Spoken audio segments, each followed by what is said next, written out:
தம்பி, நான் தான் வெற்றி அடைந்தேன். இதோ பழம் எனக்குத்தான் கிடைத்தது. தாயே, என்ன இது?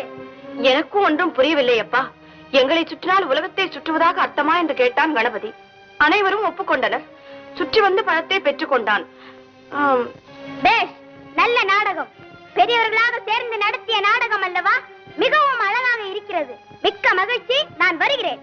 முருகா, எங்கே போகிறாய்? எங்கோ போகிறேன். என்னை ஏன் தடுக்கிறீர்கள்? அம்மட்டும் இந்த சிறு பழ விஷயத்திலே உங்கள் குணத்தை காட்டியதற்கு நன்றி. வருகிறேன். குமரா, நில். பதட்டத்தில் தவறான முடிவுக்கு போகாதே. தாய் சொல்லை கேள். கேட்க மாட்டேன். தலைப்பிள்ளை தான் செல்ல பிள்ளை, இளைய பிள்ளை எடுப்பார் கைப்பிள்ளை என்று காண்பித்த உங்களுடன் இனி ஒரு கணமும் இருக்க மாட்டேன். எங்களை விட்டு எங்கே போகிறாய்? எனக்கென்று ஒரு உலகம், என் நாடு, என் மக்கள் என்று ஏற்படுத்திக் கொண்டு தனிமையில் இருக்க போகிறேன். முடிந்தால் என்னை எல்லாரும் அங்கு வந்து பாருங்கள். முருகா, குமரா,